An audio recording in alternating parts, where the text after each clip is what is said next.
Well, a hearty shalom to all of you. Jeffrey Seif here again, going to and through the Torah. Jews do it annually, that worship in the synagogue and judge themselves to be the better for so doing. It's kind of like ethical fine-tuning. It gives us some biblical medicine for life's assorted hurts. The Torah gives us instruction. Instruction isn't just coming from a private whisper in the ear, though I do believe we get that. But similarly, we get it by looking at our founding literature or charter document. And I should say, I'm just coming away from the regional conference for the Messianic Jewish Alliance of America. And I am so thrilled to see that the Tree of Life version of the Bible is being used by leaders, preachers, and when biblical text is put on the overhead for all to see. Increasingly, I'm seeing the TLV. I think the appreciation for the translation is born out of an appreciation for the fact that it's a collective endeavor to tell a story. Here it's a me thing offering a telling, but the Bible that I'm using is a we thing. It comes as a result of just dozens and dozens of Messianic Jewish scholars weighing in and working together to tender a translation of the text that comports with our own sensibilities. And those sensibilities being faithful to the biblical word on the one hand, but articulated in the manner that's congruent with Jewish sensibilities on the other. In so many ways, the Jesus story has become an anti-Jewish story, at least in the mind's eye of Jews. And similarly, in Christians' mind's eye, many take it that, well, that's the Jew thing, we have the new thing, and we're miles apart. Well, the biblical story is all about God working through Jews for all Jews. And so here we are. We're in the book of Genesis. This is Parashat Chayei Sarah, beginning in chapter 23. We just go on a few chapters. And what a collection of text. My God, the challenge. How do you do this in 10 minutes? There's so much. The 23rd chapter, which is announced as the life of Sarah, really is the death of Sarah. It's the story of Abraham saying goodbye to the woman that he loved. I'm a tad bit emotional in so doing. In close proximity to me is a picture of a woman that I loved and lived with for 30 years. She was the object of my heart's desire and fancy and of attention, and now she lives on in memory. I'm happy to have been graced by God by a wonderful woman to take away the sting and the pain of lonely human experience. But I here Abraham buries his wife. He's going to go on and remarry in this week's Torah reading, so I'm giving voice to it here. But one of the things that's interesting is the dignity with which he says goodbye to his beloved. The Nazis killed Jews and threw them in tombs and covered them up. And, ISIS does that as well. The way that we deal with the dead says something about the way we are living as human beings. And there's a certain dignity of the departed. There's a certain way to say goodbye when it's time to say goodbye. Well, the death of mom precipitates a crisis for the son.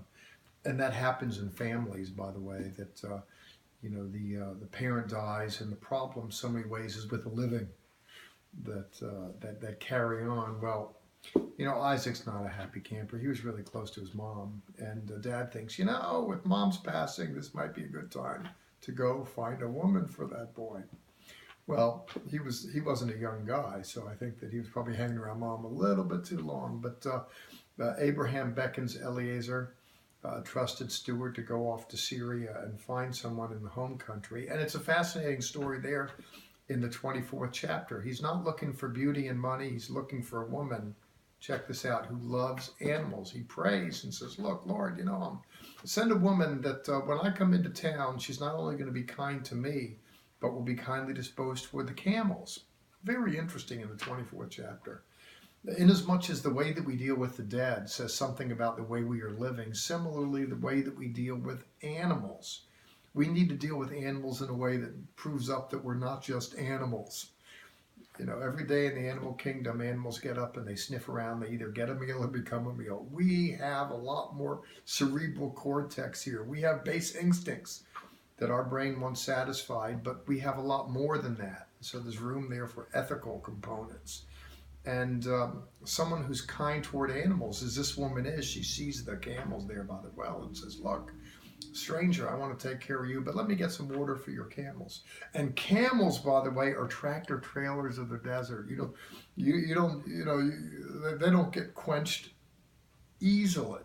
It's one bucket at a time. It's not like just turning on the spigot either. You got to lower that bucket down and bring it up for one camel, two camel, three camels. This isn't just a woman who's kindly disposed toward animals, but she's got an entrepreneurial spirit. She's hardworking. She's not just sitting around in the shade filing her nails, waiting for love to come along and give her a life. This woman is a good woman. And I underscore that because in the 24th chapter, the question is, who is going to be the mother of destiny?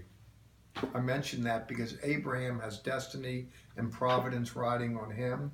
The promise goes to Isaac, but then Isaac, it goes onward, and who's the special lady to carry this on? Well, you read about that in chapter 24, the beginning of Rebecca. Beautiful story there. Well, chapter 25, Abraham isn't getting any younger. He's going to remarry. And he is going to, his death is going to be noted in the 25th chapter as well as a telling of his respective descendants. We have to come in chapter 25, which is really getting ahead to next week. There's a story of Esau and Jacob. And we go on from there in Parashat Toldot. Toldot means generations. We're at a watershed moment right now. There's something of a change. Abraham was the premier personality, and he ran his torch, and he ran his race rather, and the torch was subsequently passed on to Isaac, and it will be passed on then to Jacob, door to door, from generation to generation. As I go to and pass through this brief collection of text today, what I want to underscore is the story of ethics. I want to talk about virtue. I want to talk about value. I want to talk about what becomes of us in life in so many ways is predicated upon the way that we perform in life. And a question I want to ask to you is, how do you deal with death? In the Jewish world, the earliest welfare societies were formed around making sure that the dead had a good burial, even a pauper, a poor Jew, someone who had no means to speak of. Still, when he died, was to be remembered as a son of Abraham, and the community would gather together and give him a dignified funeral. Because, as I'd said earlier, the way that we deal with death attest to the way that we are in living. And so I want you to remember that and be particularly respectful toward the dead and dignified yourself in the way that you treat those that are mourning. So I could spend a whole lot of time talking about Jewish funeral tradition here and mourning tradition, but I don't want to do that. I do want to talk about we need to move on from grief and mourning. And inasmuch as her son certainly grieved her passing, it's time to look over the horizon and reach into the future and find what life has for you. I liken it to driving. If we spend a lot of time looking in the rearview mirror, what's behind us, we're going to have an accident. We got to look ahead. We do have rearview mirrors. We want to pay attention, but we need to move forward. And Isaac moved forward, really at his father's behest, to go find a woman for that man so he can begin to live again and to love again. And the choice of the woman is telling for me. She had virtue. I want to mention before we get out of this Torah talk that in a police career I learned that there was a criminal justice survey done of individuals serving hard time in penitentiary, those that hurt other people. They were there because they hurt people. And without exception, the study turned up that they all abused animals when they were young.